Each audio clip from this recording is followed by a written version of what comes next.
Hey YouTube world, Harvest is plenty. I hope all is well. Thanks for stopping by to check out this video. Please don't forget to like, comment, share, and subscribe. So listen, there's a storm brewing that I think you guys should be aware of. Some of you may know and some of you may not know, but Israel went into Syria, into Damascus, which is the capital city of Syria, and launched an attack on an Iranian embassy, killing 7, including a top general. That's crazy. They went into another country, Syria, and attacked an Iranian embassy there. Could you imagine what would happen if, say, China flew into Mexico and bombed a United States or American embassy, killing American citizens? That would be considered an act of war. And that's what Israel just did. Iran vows retaliation. America, their position is, we will stand by Israel no matter what. That's Joe Biden's position, and that is Donald Trump's position. He said that we should defend Israel at all costs, according to Trump. So here we stand. So I have an interview that was done from Christian Warrior with a guy who worked for the FBI. He was part of their Joint Terrorism Task Force. And he said that Hezbollah cells are here in America. He said they've been here for years and that they could get activated at any moment. He's going to give a lot of detailed information about these cells, where they're located at in the United States, how they get money, and things like that. But I want you guys just to be aware that God could release his judgment on America at any time. Remember in the Bible, when God released the judgment on Israel, he allowed Israel's enemies to bring a sword against them and put them into captivity. And as I said before in my Eclipse video, I think he's going to do the same thing with America. When he judges America, he's going to allow America's enemies to bring them down to their knees. When things like this happen, that means many people are caught in a conflict and they die. I want you guys to be aware of what's going on. So check out the video. I hope you enjoy the interview. Heed the lessons that are mentioned in the video.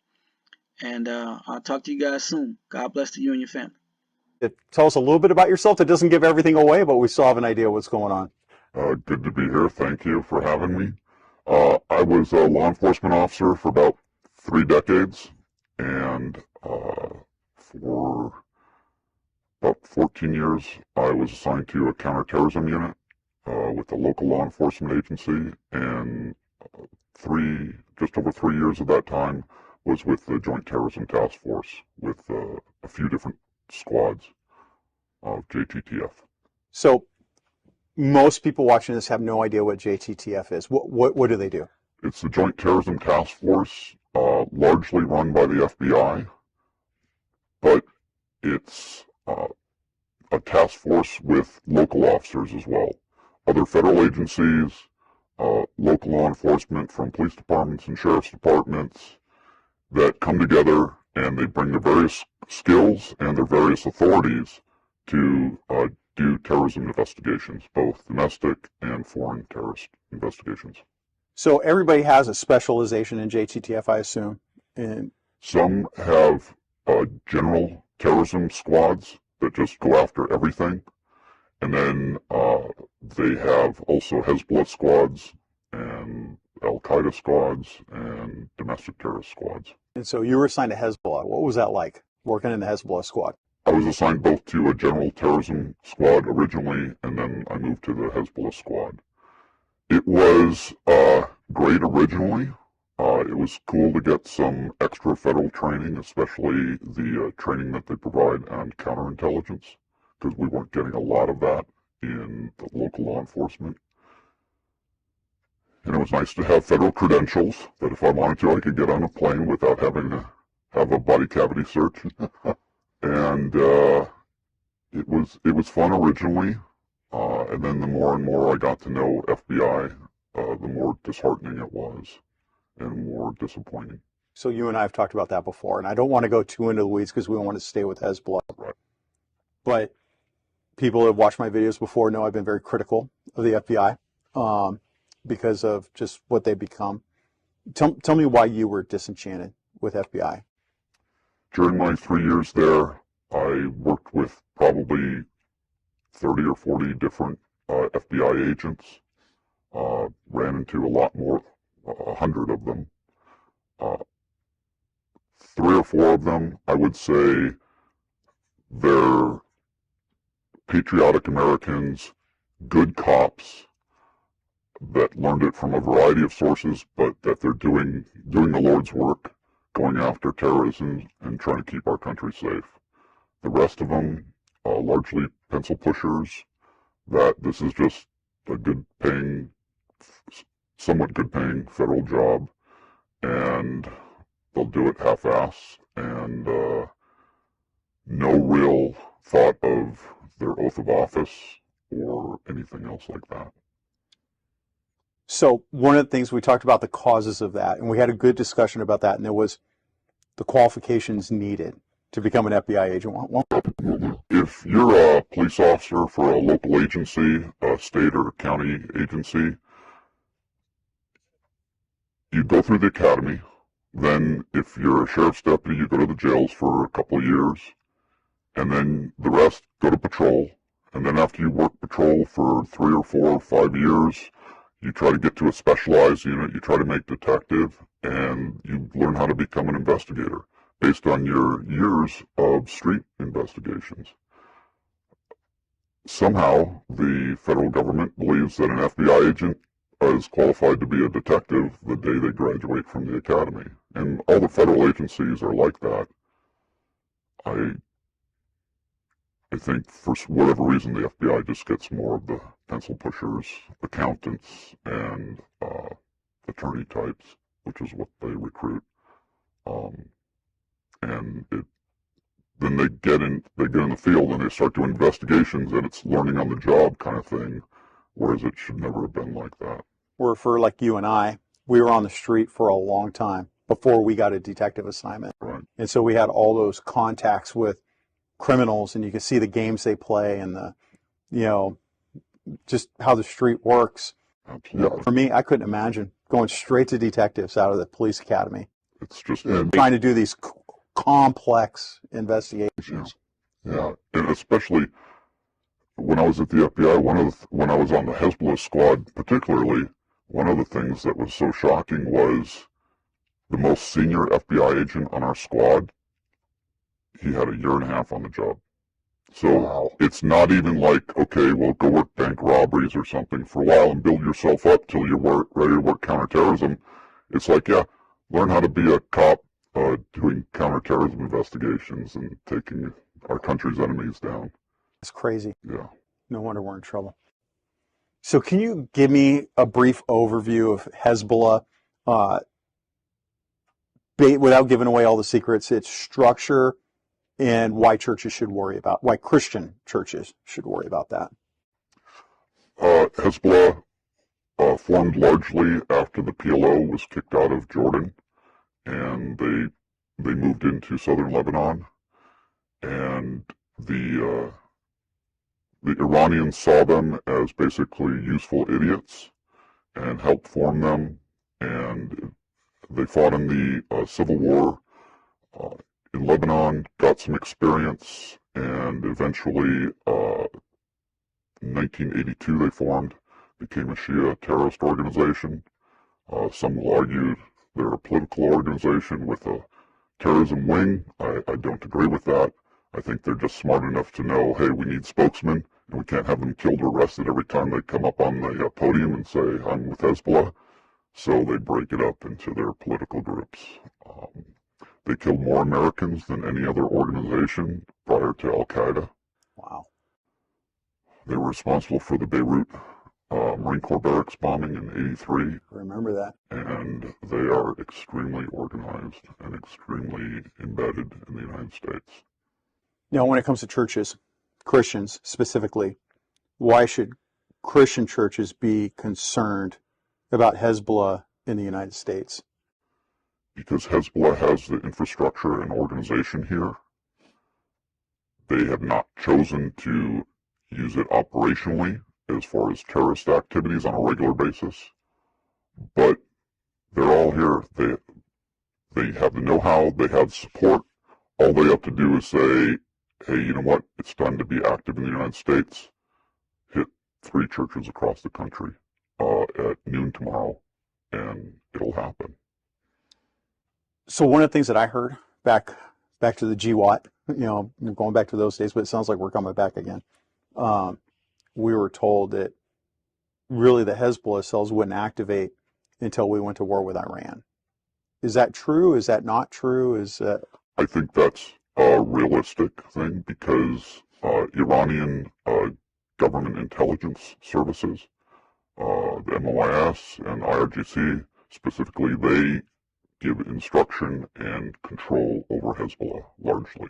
Of course, there are always, offshoots and independent actors, but that's where their control comes from. The uneducated idea is also that they provide funding to Hezbollah. I have never seen that here in the United States. Hezbollah is self-funding here. Not only do they self-fund their own activities, but then they send money back to Iran as well. Do you want to talk real quick? We had a conversation about that, about how they fund themselves. Do you want to just talk really quick about that? There's a lot of different ways they fund, all of which are very, very successful for them here in the U.S. There was a large case back in the early 80s, I think it was, with them moving cigarettes across state borders to make money off the tax stamps. And some states have higher tax stamps than others in costs. What cigarettes was a large thing during the time I was seeing them operate. They did a lot of cigarettes, but it wasn't moving them across state lines. It was bringing counterfeit cigarettes. Specifically, Marlboros can be produced by the Chinese Red Army, cheaper than Marlboro can produce Marlboro 100s, and they ship in, they come in the port of Los Angeles, and then they're spread out all over the country, and then when they get to their state of destination, tax stamps, counterfeit tax stamps are applied. And there's various things that you can do when you look at a pack of cigarettes. The way the band, when you peel off the cellophane wrapper, where the band doesn't stretch or does stretch, the color gold on the horse for Marlboro specifically, the number of cigarettes in the row, all sorts of stuff that, police officers, street officers, as well as detectives should be able to open cigarettes and see, as well as merchants. I know at one point, it was estimated in the Los Angeles area that 25% of AMPM stock, cigarette stock, were counterfeit cigarettes. I believe it. I remember it was all the mom and pop cigarette stores. I remember coming across those all the time. We had employees for AMPM specifically, not known to the company, but the guy working early morning, making minimum wage, he'd buy a case for $1,000. He'd put it below the counter, and when somebody looked drunk enough and they came in at 2 o'clock in the morning, instead of getting a pack off the shelf, he got a pack out of his box, and the profit margin is the same as cocaine. You double your money every time those cigarettes change hands. And when we catch them and we get them in court and we have all the evidence, the judge says, don't do that again or you're really going to be in trouble next time. And they get a slap on the wrist. Maybe a fine, usually just whatever probation they were on is continued. So it's good money maker. So why are American churches considered a high value target for organizations like Hezbollah? What's the objective there? Well, other than Jewish synagogues, we are a sign that we're non-believers. And according to much doctrine, we deserve to either be killed or forced to convert. And you say non-believers in Muhammad and Islam. Gotcha. The tenets of Islam. Yep. And even if somehow tomorrow they were able to wipe out all of Israel and all Jews across the world, then we'd become the next threat. and we're still a symbol because we're open. We have our churches, we put the crosses on top, and we're public images of non-believers. We are a target, and it's great recruiting material. If they'd attack a church, I promise you they'd have body cams on so they can broadcast the footage afterwards. Even if it's a suicide attack, they're going to be broadcasting that live, and as they have multiple times, and use it as material all over the world to show what they're doing for jihad. It's a big recruiting tactic. Absolutely. So our churches, one of the things that we emphasize at Christian Warrior is to not let your church become a bunker. And people are going to watch this, and they're going to want to put up metal detectors, lock their church down, which we can't have. Right. Not even the synagogues are doing that. I mean, they are certainly securing their church, but they're not going to that depth. What are some of the vulnerabilities you see in Christian churches right now that make them an easy target for a Hezbollah cell? Well, what makes our churches great and what makes our churches vulnerable is our openness, like you said. We don't want to become bunkers, and we should never have metal detectors. And hopefully we don't have metal detectors because it's going to go off every 2 seconds, because a believer is going to be coming in armed to help protect themselves and the rest of the congregation. We do need to have a mindset of self-defense, though, and sort of the see something, say something mentality. It's not just a church security team organized and trained, but every single parishioner there should be, if they see something at all suspicious, they should be reporting it immediately, not thinking about it for a while, or am I being Islamophobic, or am I doing this? They need to tell the security team immediately, and it should be obvious who security team members are. Not that you can't have some unidentified people, but you need to mix it up. And, anybody that's doing anything the slightest suspicious, either requests online for information about the church, or, hey, you don't have a map. I was thinking about coming in on Sunday. Okay, come here. We'll give you a tour. We'll meet you at the front door. You won't get lost. But, every secretary, every employee of the church, everybody involved should have some level of security training and awareness. So when they see somebody snapping a picture of the fire evacuation route on the wall, they're immediately reporting that, or any requests online, things like that. It shouldn't just be the security team, although a security team is critical to have them trained medically, tactically, everything else. And they should have a security team in the first place, because there's a lot of churches that have a pacifist view, and say we shouldn't. So for the churches that have a pacifist view, I get where they're coming from. I mean, I understand. I don't agree, but I understand where they're coming from. For the churches that do have that pacifist view, and you were going to talk to a pastor from that because they're going to watch, because somebody's going to show it to their pastor. I hope so. What would you say to that pastor?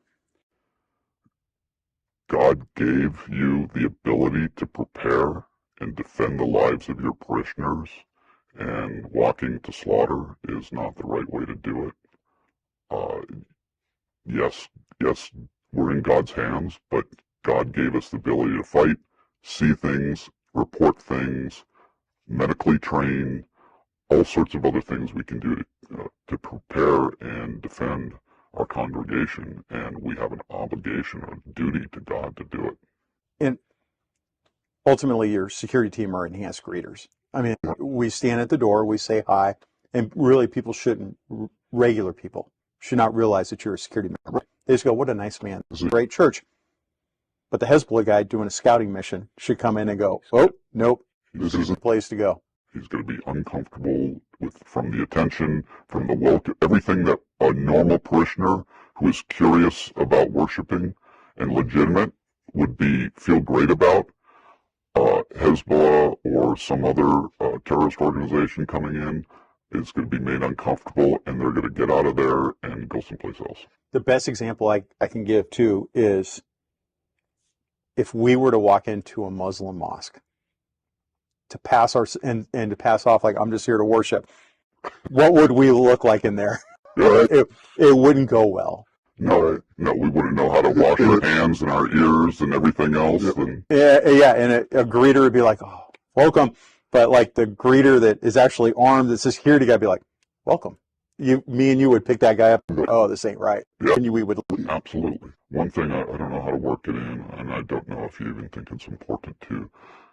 About 2004, 2005, before the wars really got heavy in Afghanistan, Iraq, word came down through Hezbollah leadership that, hey, listen, a lot of you have jobs, you have children, you have your life situations. You can't go jihad by fighting and by blowing stuff up.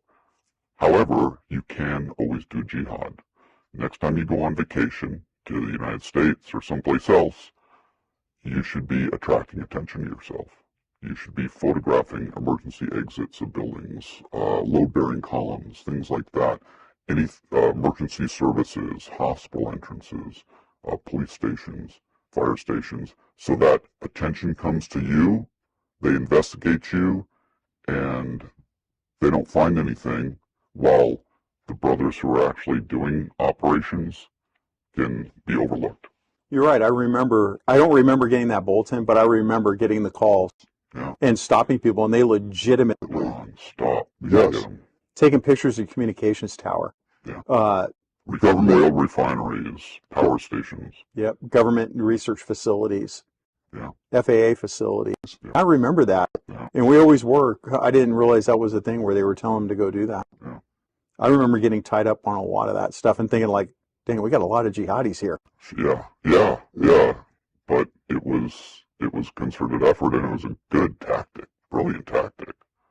Wow. So how does it work with a Hezbollah cell in the United States? Like how does a traditional Hezbollah cell function in the United States right now, war with Iran? They're just here functioning right now. How do they work? They use a cell structure.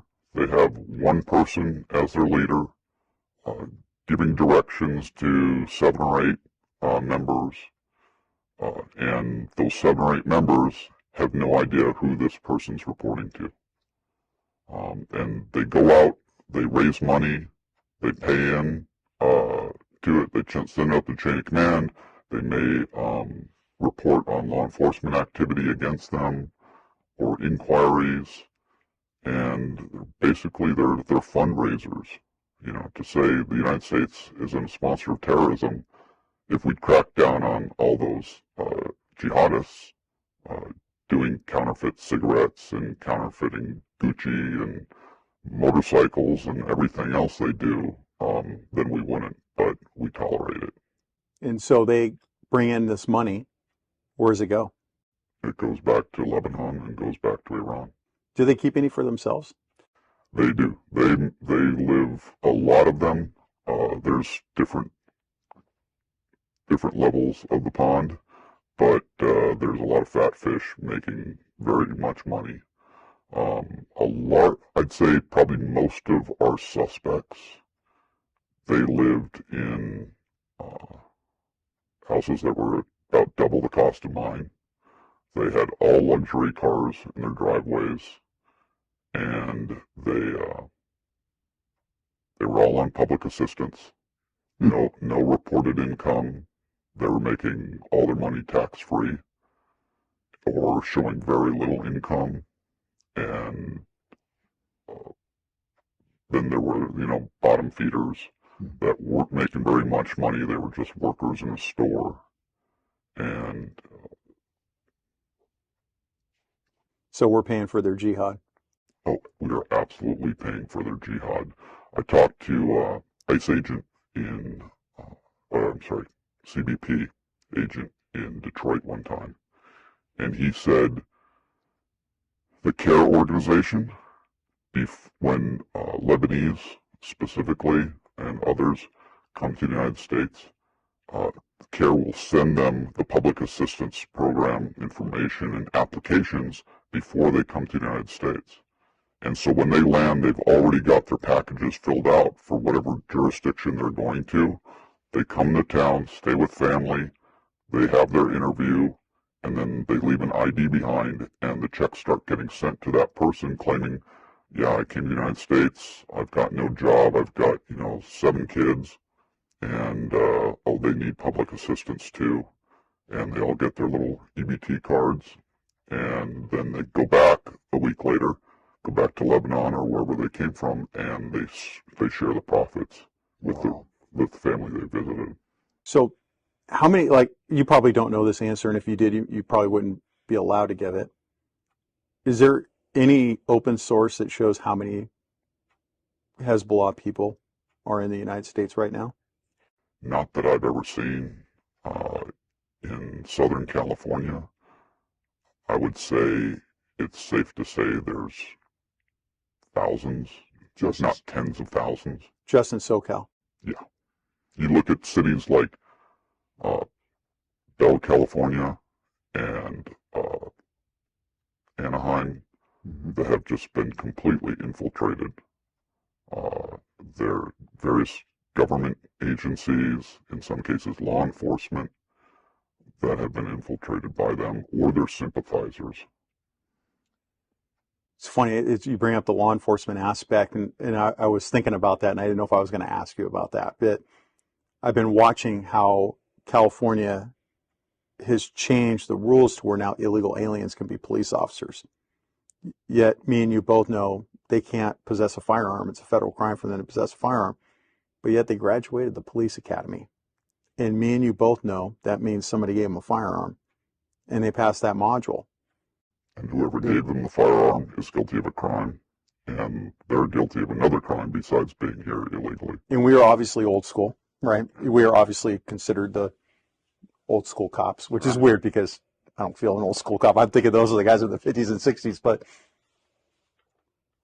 I made a comment to a friend yesterday that post-2020 cops are going to kill America because they've lowered hiring standards, they've changed these things. And now to hear you, in my mind, I was thinking about, I wonder if there's cops in Hezbollah, and it's like, of course, there's got to be, because, there's got to be Hezbollah in police work.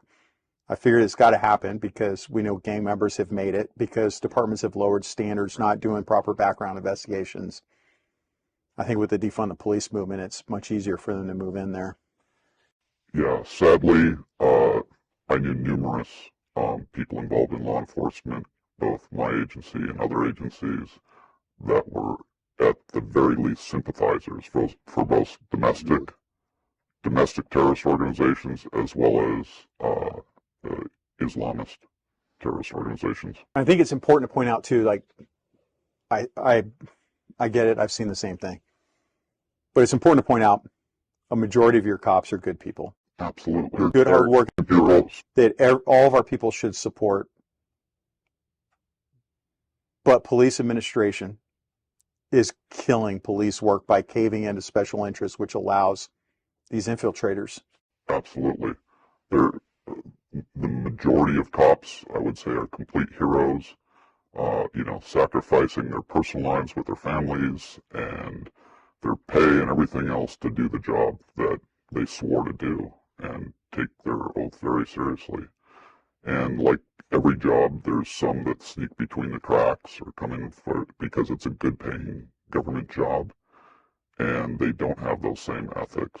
And there's some that have come in because they want to do damage and they want to bring down the organization from the inside. So a lot of people are going to be watching this and are going to be really upset, and which they should be, which is why we're doing it. We're cops can't speak up that are working right now because they don't have a First Amendment right. You and I do. Right. But we still have to be careful because when I was working, and every time I'd get a new captain, I'd brief them on the traitors in our organization and in the other organizations. That message was never very well received. They did not want to hear it. Yeah, it's sad, huh? Yeah, it's horrible. Yeah, it's just, I think all of America is in trouble. So we're bringing this to everybody's attention. people at home are watching this. They're wondering, I want to do something. And they're just regular Joe going to church, or Jane going to church. What would you tell them that they could do to make a change, to make it so these things don't happen? Stay up on current events to a certain extent. Do reading online, reading on books about how these groups typically operate. When you hear about an attack someplace, look to see how did it happen, how many people, what kind of weapons they were. And you'll see everything, especially with the jihadists, everything from multiple long rifles to one butcher knife and attacks. And then when you go to church, volunteer with your church security team, or, as a greeter, or any one of the other positions that could be used. And make sure you and the rest of your family, see something, say something, as the saying goes. If you're trained and capable of carrying a gun legally, you should be armed while you're at church, absolutely armed at church. And be ready to use it mentally and tactically prepared. Get medical training if you can. There's a lot of the firearms instructors I see in my area, at least, all have a TAC medic course of some type that should be taken, and keep at least a minimal medical kit with you. I know some members of your team have their IFAC packs on their ankle, just they would an ankle holster, and they're actually prepared to use the stuff. Yeah. What about politics? Should they be involved in politics in any way, or do you think that's too late? No, I think that's important because obviously the more true conservative, not rhino conservative, but the more true conservatives we have in office, the more willing they're going to be to call out. Obviously, we've got infiltrators in politics with the Squad, and we've seen how pro-Palestinian and pro-terrorist they are. And if that's allowed to continue, it's just going to get worse. Look at Lebanon, for instance. At one point, I think they had 11 or more Hezbollah members in parliament as members. Wow. And I think they've all been rooted out now, but that could easily be the United States 10 years from now. Do you think the only trigger for them activating would be a war with Iran, or do you think they could be triggered before that? Oh, no, they could definitely be triggered before then. If it's politically expedient for Islamists to have attacks start here, then they do it. Yeah. Another thing they're going to want to know is what should they look for as they're going about their business every day? Look for things that don't fit in. When I was trained to be a patrol officer, I was taught all good cops and so-so cops see the same thing out on the street. The so-so cop will see something and try to explain it away, something unusual activity or unusual looking person, whereas a good cop will go investigate it. And I think it's the same thing.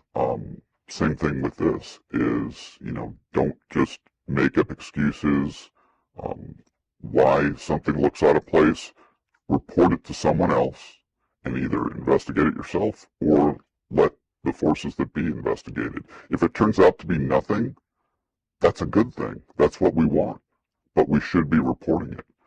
I was the on-call detective during a large terrorist attack. And for the rest of the night until 4 a.m. in the morning, I got calls from all these people, co-workers and neighbors of all these suspicious people. And they called up and they told me just horrendous things, stuff that they should have been dialing 911 at the time. And they constantly said, well, I thought about calling earlier, but, I didn't want to be Islamophobic, or I didn't want to seem racist.